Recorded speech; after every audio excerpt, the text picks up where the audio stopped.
Muy buenos días. Hoy es 17 de febrero del año 2004 y hoy vamos a continuar más bien hablando del entendimiento que proporciona el conocimiento de Cristo. Recordemos que hemos partido del punto de que Apocalipsis contiene, o el mensaje principalmente a las 7 iglesias contiene la progresión de entendimiento y la purificación de la conciencia según Dios para la iglesia.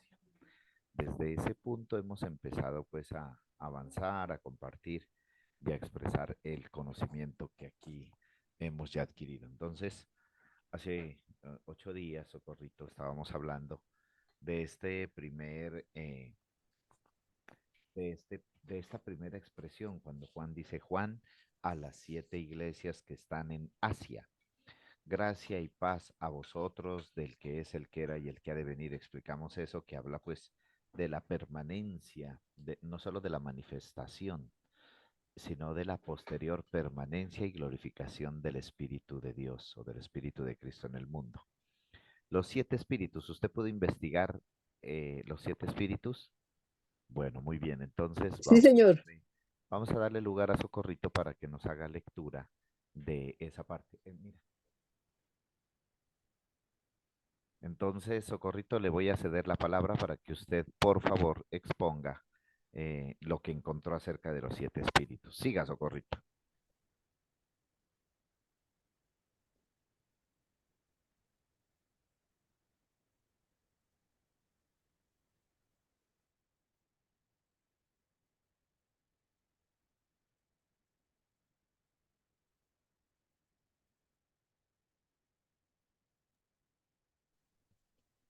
Un minutico.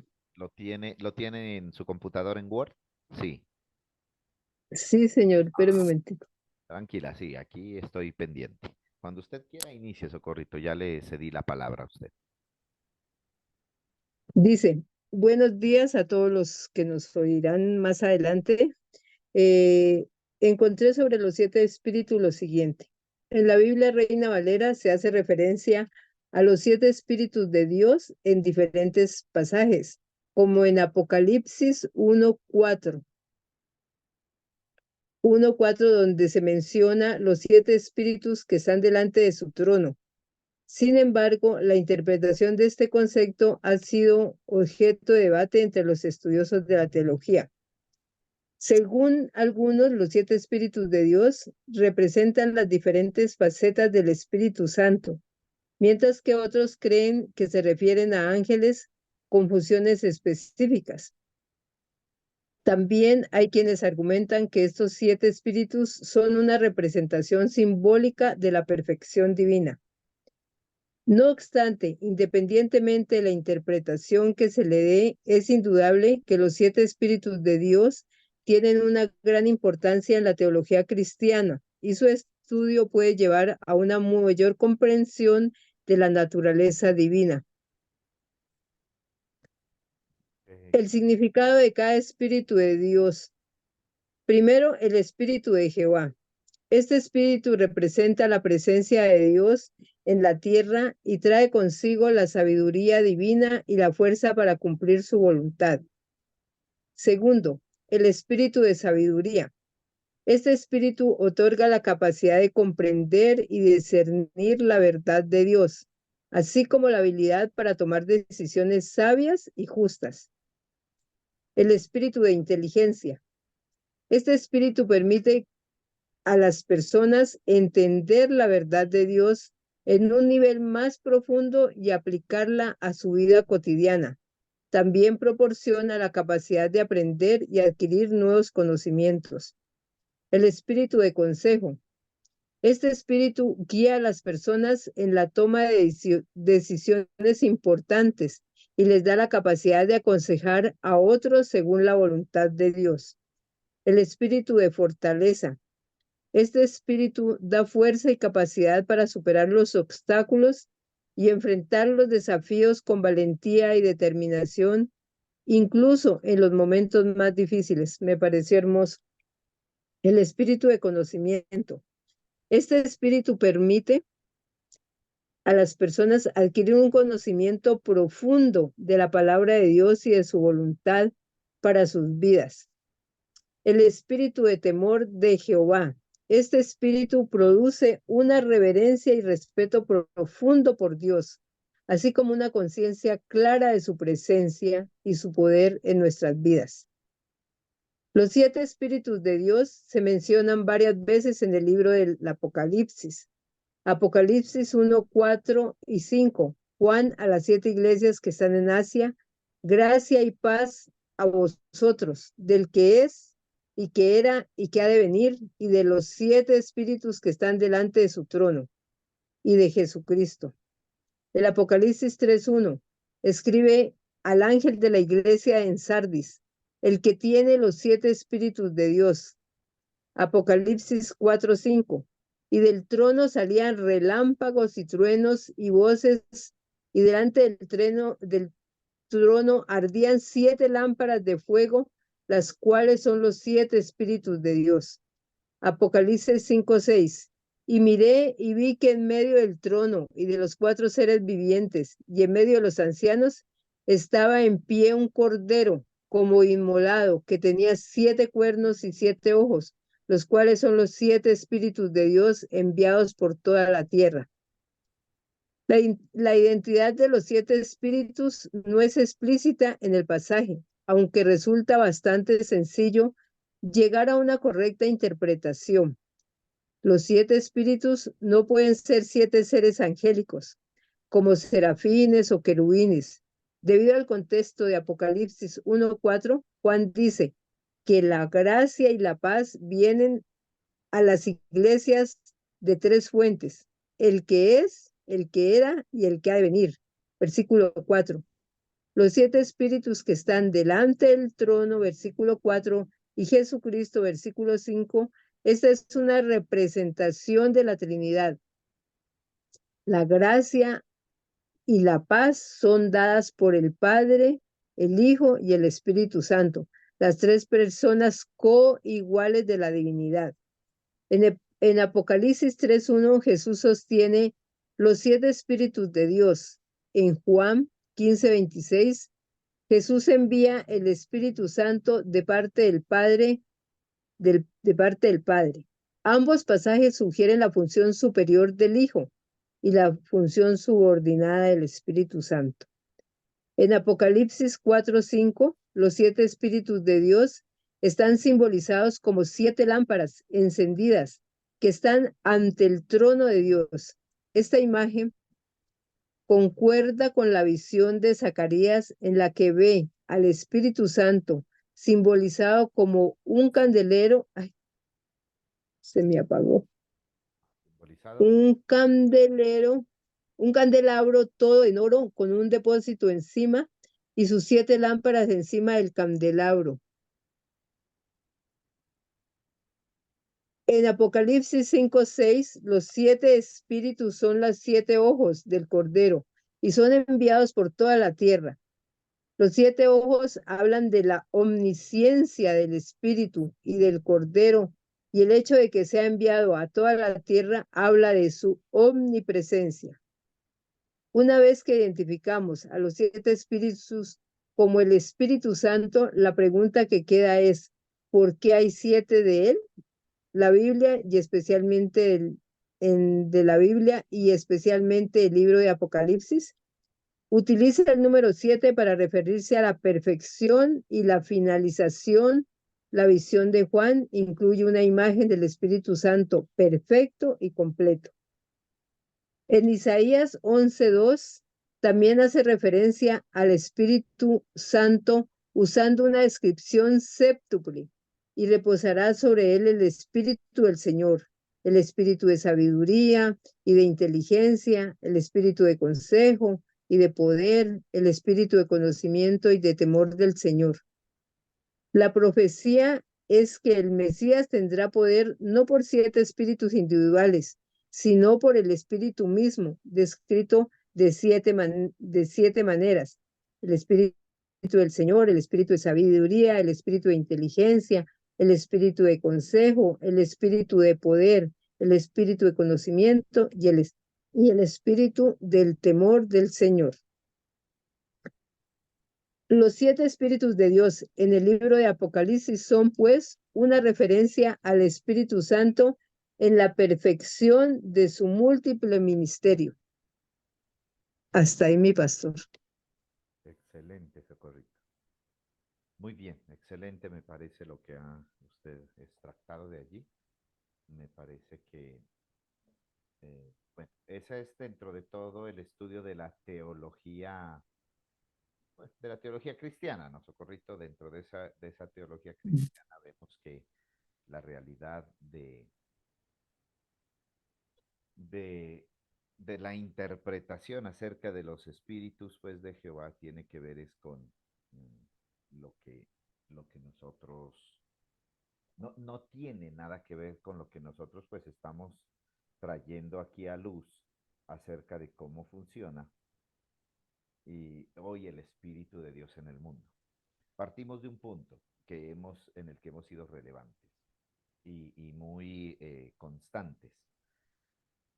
Cuando se habla del número 7 en la Biblia, en las Escrituras, se está hablando no de algo pues numérico simplemente, sino que se está hablando es de algo que dentro de toda la Biblia ha resultado relevante por cuanto lo que allí vemos es el sentido de plenitud de Cristo, de el sentido de la manifestación de la plenitud de Cristo. Entonces, por eso no podemos nosotros dejar de mencionar que lo que usted leyó y la tarea, pues, que usted hizo, tiene más que ver con todo aquello que en la teología, pues, cristiana se ha dicho, se ha manifestado, más allá y no más allá de lo que se conoce ahora o conocemos nosotros como la verdad, la gracia del nuevo pacto, ¿verdad? Entonces, en ese orden de ideas y pensamientos, nosotros tenemos es un, un completo eh, un completo panorama acerca de cómo estas iglesias representadas en cada uno de los mensajes apostólicos que el apóstol Juan o Juan de Patmos, como lo hemos llamado también, pues trae aquí a memoria, existencia. Partimos de un punto que el número 7 implica el conocimiento de Dios, ¿sí? Manifestado a cada una de esas generaciones que él mismo levantó y que él mismo trajo a existencia, que él mismo trajo a, aquí a manifestación. Entonces, cuando nosotros decimos y entendemos que el número 7 tiene que ver con la llenura máxima, la plenitud, por eso lo encontramos en Génesis, el el primer relato de la creación, nos habla en el marco del número 7, Socorrito.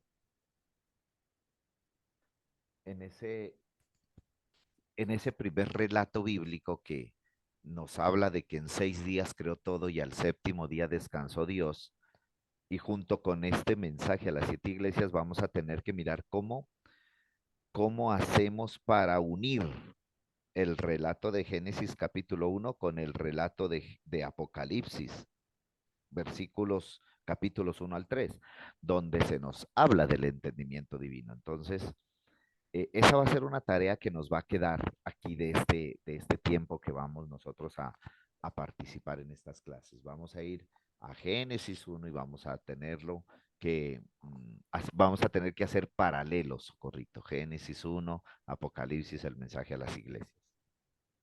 Muy bien. El versículo 9, vamos a ir por favor al versículo 9, Socorrito, de Apocalipsis. Yo, Juan, vuestro hermano.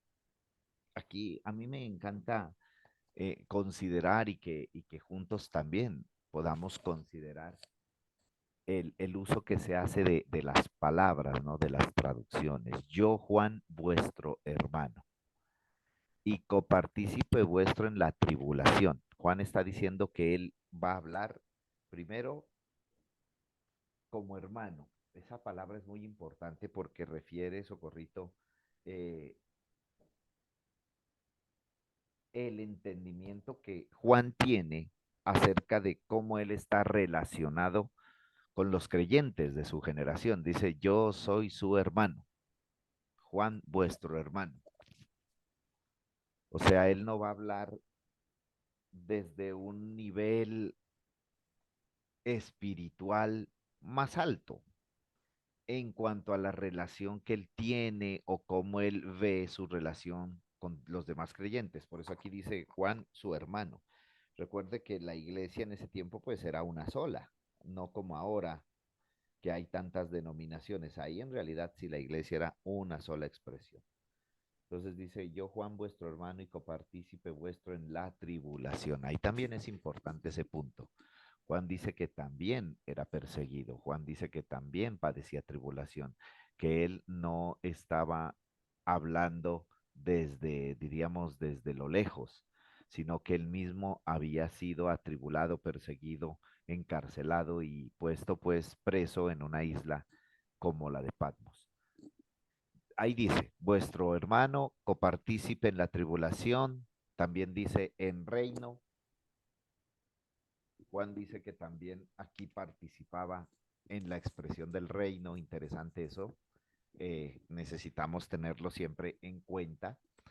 Desde qué entendimiento, desde qué posición Juan está hablando, ¿no? Dice copartícipe en la tribulación, copartícipe en el reino, copartícipe en la paciencia de Jesucristo. Esa expresión es importante porque no habla como, ahí no se está refiriendo a en la paciencia de Jesucristo como a estar esperando una promesa, sino ahí se está refiriendo es a la paciencia de la manifestación, de la parucía, del aparecer de Cristo. Ahora ya, ahí, hasta ahí, Socorrito, usted ve que él nos va a hablar, o nos habló Juan, el autor, habla en términos de relación, cómo él se considera frente a los que van a leer su carta. Otra vez dice hermano. Por favor, escuchen lo que un hermano les está diciendo. Hermano, porque en la cosmovisión, en el ideario, en la cultura de la iglesia de ese tiempo, pues todos eran uno. No había, como le dije, tanta división teológica, tanta división apostólica, tanta división doctrinal y de otros, y de liturgias. Todos entendían todo. Entonces, hermano, y aquí también está diciendo, en cuanto a esa expresión de Cristo, Él participa en la tribulación, participa en la expresión y el entendimiento del reino y participa en la paciencia, o sea, en esperar el aparecer o seguir aguardando, tener esa confianza del aparecer de Cristo. Estaba en una isla llamada Patmos. Ahora sí, aquí nos va a hablar geográficamente, porque cada uno de nosotros, tanto usted como yo, nuestros hermanos todos, estamos ubicados en un punto geográfico. ¿Qué tan importante, qué tan importante, Socorrito, es considerar nuestra ubicación geográfica y espacial, pero desde el entendimiento de Cristo? ¿Por qué Dios me puso aquí? ¿Para qué Dios me sembró aquí? ¿Cuál es mi misión y la causa de mi expresión de Cristo en el mundo? Y aquí Juan tiene reconciliado eso. Por eso dice que él estaba en una isla llamada Patmos. Él perfectamente pudiera no haber dicho nada, simplemente escribir. Pero, Socorrito, nuevamente insisto, es importante nosotros reconciliar en el entendimiento espiritual las razones de nuestra ubicación espacial y el contexto que rodea donde vivimos. Entonces, aquí Juan dice, estaba en la isla llamada Patmos. Ahora va a decir por qué estaba allí. ¿Sí ve lo que le digo? Dice, estaba allí a causa de la palabra de Dios y del testimonio de Jesucristo. Qué lindo eso. O sea que Juan fue llevado, fue trasladado, fue... No era que Juan dijo, ay, qué rico irme de vacaciones a Patmos, pero Juan, eso es una cárcel. No, no importa, yo quiero irme para allá. No, aquí está diciendo él que estaba en la isla de Patmos a causa de la palabra. Bueno, ese término me encantaría que no lo dejáramos ambiguo, sino que a causa de la palabra es la palabra que él predicaba. Recuerde que en ese tiempo no había Biblia, no, nadie predicaba proverbios, salmos, Mateo, no, se anunciaba el Evangelio que era una expresión natural de los creyentes. Y entonces a causa de lo que él hablaba como testimonio de Dios o palabra de Dios y del testimonio de Jesucristo, pues fue llevado a Patmos. Porque no basta, Socorrito, con la palabra, con tener la palabra o tener información o conocer la palabra. Aquí está hablando de los dos componentes, el querer como el hacer, la intencionalidad y la puesta en obra, la puesta en escena del testimonio de Cristo. Aquí dice, por eso, a causa de la palabra de Dios y del testimonio de Jesucristo. ¿Dónde estaba él? En Patmos. Nosotros tenemos que saber también y conocer, Socorrito, este tipo de expresiones en nuestra propia vida. Ahora viene nuevamente él y va a decir que a pesar de que estaba en esa isla, en el tiempo, en el espacio, en una zona geográfica, en un lugar donde tal vez a cualquier otra persona le preguntarían, ¿y a usted le gustaría estar allá? No, yo no, a mí no me gustaría, yo si puedo evitarlo, evito, iré a Patmos. Pero aquí ya está diciendo por causa de qué fue llevado a Patmos y desde qué entendimiento, plataforma, conciencia o configuración espiritual va a hablar. Yo estaba en el Espíritu en el día del Señor. Qué glorioso eso. Yo estaba en el Espíritu en el día del Señor. ¿Por qué es importante considerar esta expresión? Porque a pesar de que él está en un lugar, en un sitio geográfico, en una cárcel, y sus sentidos, digamos, humanos, ¿no? Sus sentidos, su percepción, le dice dónde estaba. Eso no era el factor determinante para que los creyentes que iban a leer el escrito que él estaba preparando no supieran que el escrito, se dieran cuenta que el escrito era eminentemente un escrito de inspiración divina, del espíritu. Por eso aquí dice, yo estaba en el espíritu en el día del Señor. Socorrito, a partir del versículo 10 en adelante, todo el lenguaje es un lenguaje escatológico espiritual. No es un lenguaje cultural, no es un lenguaje, Socorrito, teológico, no es un lenguaje profético en el sentido de estar esperando que algo Dios complete o algo Dios haga o suceda algo, no. Aquí está clarito, dice yo, Juan estaba en el Espíritu en el día del Señor. Luego dice, y detrás de mí oí una gran voz como de trompeta. Vaya escribiendo estos símbolos, Socorrito. Detrás de mí. Vaya haciéndolo hacia abajo si quiere. Vaya escribiendo estas frasecitas hacia abajo porque cada una de ellas pues tiene una configuración espiritual que hay de entender.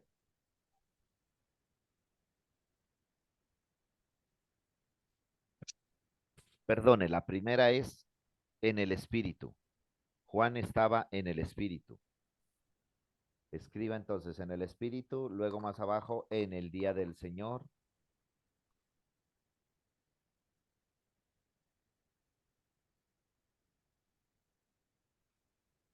Y detrás de mí,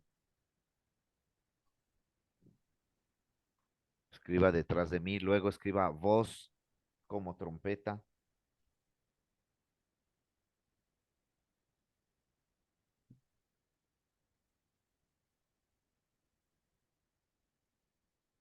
Hasta allí. ¿Cuántas tiene? ¿Cinco? 4. Bueno. Entonces, ¿qué significa que estaba en el espíritu? Esa es la primera, ¿no? En el espíritu. ¿Qué podemos decir, Socorrito, de estar en el espíritu?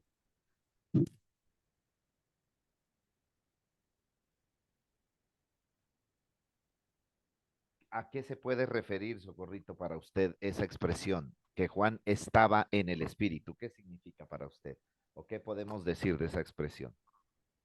Yo diría que él estaba no en un plano terrenal, sino en el plano espiritual, meditando en la palabra.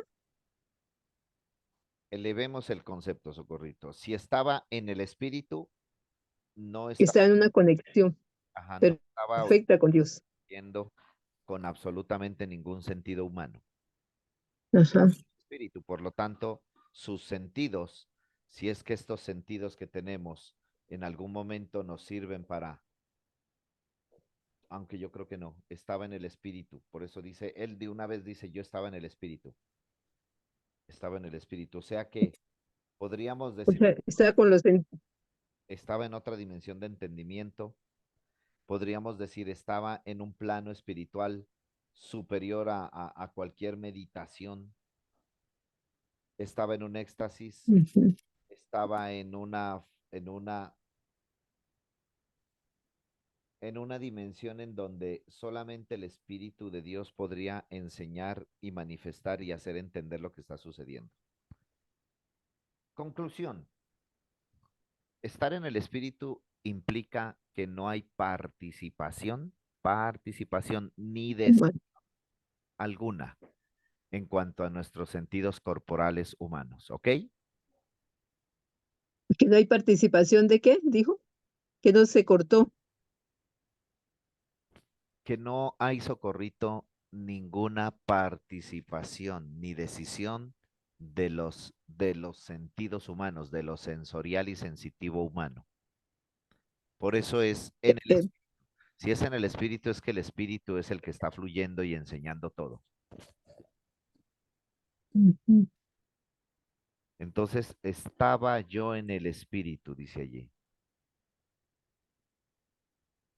en el día del Señor. ¿Cuál es el día del Señor? ¿Qué, qué hemos investigado? ¿Qué usted ha encontrado acerca de esa expresión? El día del Señor, ¿a qué se refería?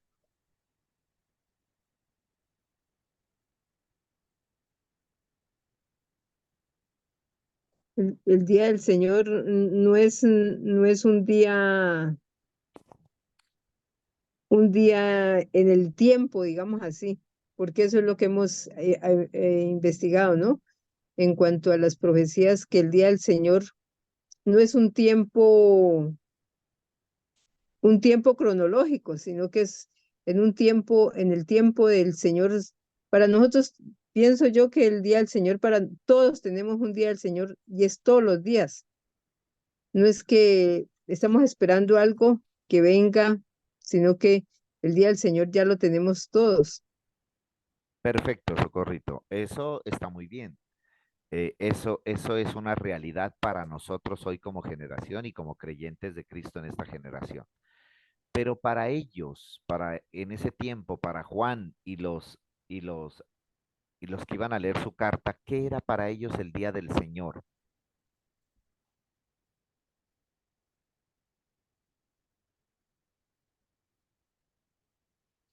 ¿Recuerda o no?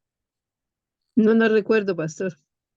Para ellos el día del Señor era cuando Dios habría de cumplir sus juicios sobre toda la casa de Israel. Ah, ya, ya, ya. Sí, sí. No era cuando Jesús nació, no. El día del Señor era cuando los juicios de Dios iban a acabar con todo ese mundo. Aquí O dice sea, allí serían las profecías cumplidas de Daniel y todo eso de los salvos, de todo. Ese es el día del Señor para ellos. para ellos. Por eso dice, yo estaba en el espíritu, muy bien, o sea que estaba en un momento en el futuro, elevado de la existencia humana, elevado de la cronología.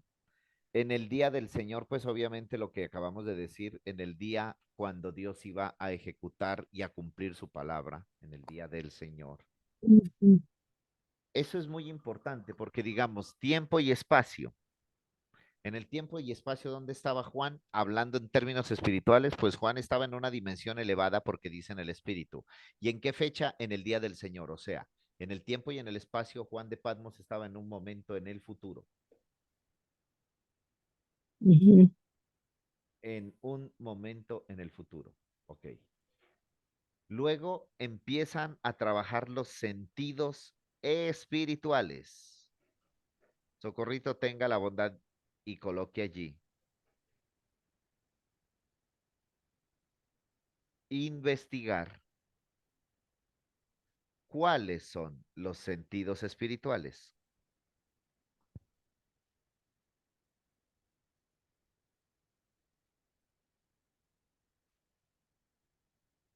cuáles son los sentidos espirituales. A ver, vamos a ver, porque en base a eso vamos a seguir leyendo todo lo que Juan empieza a describir. Parece con los sentidos, porque dice, yo vi, yo oí, me caí, me tocó, bueno, todo lo que usted lee. Entonces, Son estos mismos. ahí parece que Juan dice, a ver, si lo tocaron, pues estaba en el cuerpo. Y si escuchó, pues usó las orejas y los oídos.